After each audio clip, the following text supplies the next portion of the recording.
Imagine your editing is so good that your viewers just feel completely addicted to your videos, making them want to see more of you. You could actually do this if you guys follow this simple roadmap. I manage and run multiple YouTube channels that generate over 50 million views, so I see what works and what doesn't. I boiled down all my years of editing experience into 4 simple steps. By the way, you guys have to take notes today because we are going way deeper than the basic surface level stuff like trimming dead spaces. It's so much more than that, and let's be real, your video deserves much more.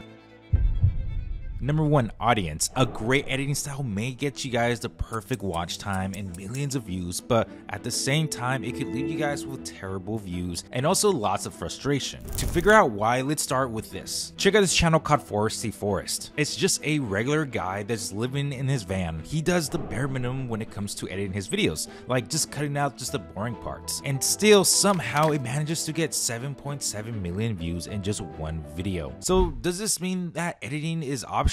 Well, yes and no.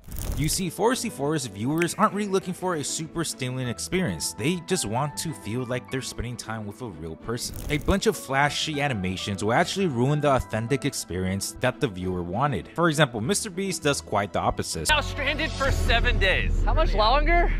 7 days. Frick. So if both editing styles work, what should you do? That's where you need to know your audience and consider what the experiences of your viewers want. For instance, Forestry Forest channel, people want to feel like they are hanging out with someone totally experiencing the true van life through his eyes. MrBeast's rapid fire style shows that a ton of people go for YouTube just for entertainment. All your editing choices contributes to that experience. Take all these choices into account. So as I revealed the reasoning behind my editing for my channel, take notes on what you guys should add to your own videos based on what suits your audience best. This video is not a step-by-step tutorial, but principles that you need to follow.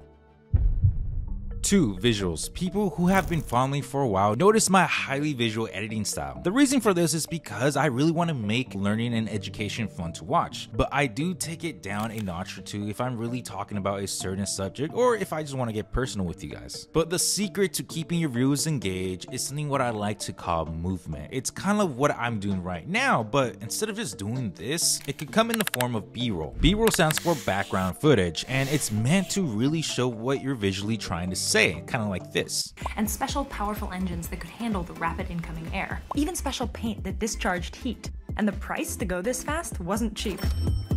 You see, if it wasn't for that visual graphic model of the plane, the audience will have a harder time grasping the subject, which equals to more people clicking out. So you could film B-roll yourself, kind of like people like Casey Neistat, or use stock footage from these subscription sites, or just use graphics. I personally will choose graphics over stock footage any day because it's the total control of creating something that we are exactly looking for. And sometimes these stock footage may seem a little bit generic, but don't get me wrong, we still use them from time to time. We actually use a mix of everything. And no guys, you guys don't need to learn 3D motion designing, etc. because I know that's a little intimidating for someone that barely starting out. There are subscription sites that have libraries and libraries that you could just drag and drop templates. You could either Google them yourselves and you guys will find a bunch of them, or you guys want to wait to the end of the video where I tell you the exact things that I use on my own videos. And this all falls under the theme of movement. The more things are going on visually, the more people stay and watch. A good rule of thumb that I personally follow is throughout the whole video, 30% of it is A-roll, which is footage of just me talking. And the other 70% is B-roll. It could be in any form that we just talked about.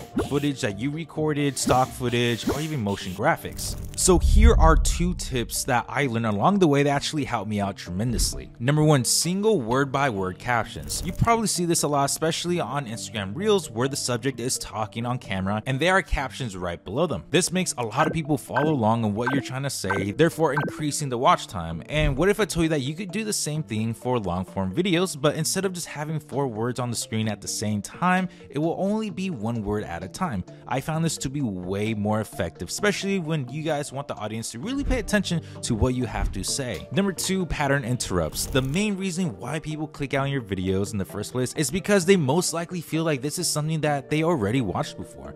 Hey, I've seen this one.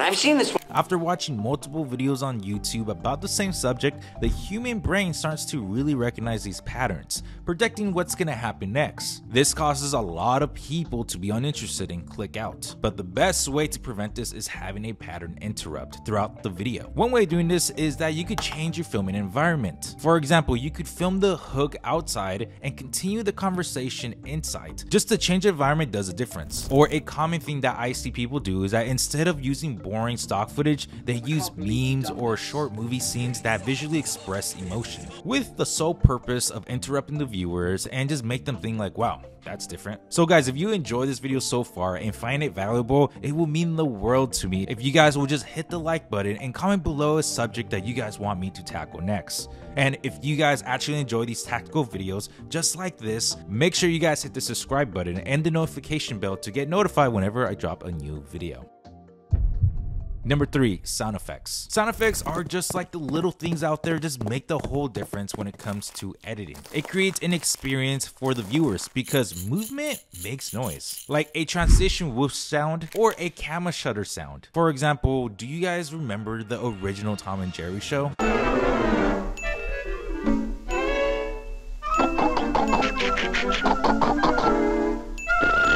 You get my point now? I remember as a kid binging watching hours of Tom and Jerry and never feel like there was a dull moment. And that's because sound effect played a big part of that. Therefore, making this a huge engagement hack that I personally take advantage of, and you should too. So here are 3 types of cinematic sound effects that will literally hijack your viewers' emotion. First are the risers. They build tension because they communicated to the audience that something really important is about to happen. But you only use them if something really important is actually happening. If not, people will get used to it and kind of lose its purpose. Next are hits that releases tension and amplifies the moments, making them feel important. You could use them on their own or place a riser before them. It depends on pretty much every situation, but again, don't overdo it with them. Finally, drones. These create this feeling of mystery and intrigue. They reserve more for darker moods and create this suspense. These sound effects are actually really good because the more engaged they are, these sound effects are just the tip of the iceberg, and below the surface is a massive potential for emotional investment. 4. Music. I find songs to create a feeling of anticipation, which makes the viewers constantly believe that I'm about to say something super important. Then during the segment where I'm giving groundbreaking advice, I use a song that gives this innovative feeling, which creates a tons of excitement for people over what I'm saying. This is super straightforward to pull off. Separate your video based on the subject, then decide the mood the viewer should have for each subject. By the way, you guys should spend a whole lot of time finding the right music because it's really important that it fits. And for the people that made it this far into the video, I'm going to share the tools that help me create my videos, and these are literally the ones that me and my team uses every single day. Number 1, MisterHorse. This is a library of high quality presets, templates, and tools to help you create stunning animated graphics with ease. Their website says that they could do 4 hours of work in just 2 minutes, and after using this for a while, I can definitely back up that claim. But it's important to note that this is compatible with only After Effects and Premiere Pro only. Number 2 is Envato Elements. This is a one-stop shop for music, sound effects, footage, graphics, etc., and it's just so much more other stuff. There are other programs that just only focus, let's say, just on stock footage or music, which I tried over the years, but Envato has pretty much everything that I need. Number 3, Premiere and After Effects. And when it comes to recommending editing softwares to people, I personally think that any software could get the job done for you. But when it comes to motion graphics, our team uses After Effects, which is kind of the industry standard when it comes to all things graphics. I will make sure that I have all these links to all the websites that we just talked about in the description below. And when it comes to creating a killer YouTube video, editing is only 30% of it. The rest actually comes from researching viral proven ideas, writing scripts, and your camera presence. So if you guys want to learn how to make a banger YouTube video to really trigger that 2024 algorithm, click that right here.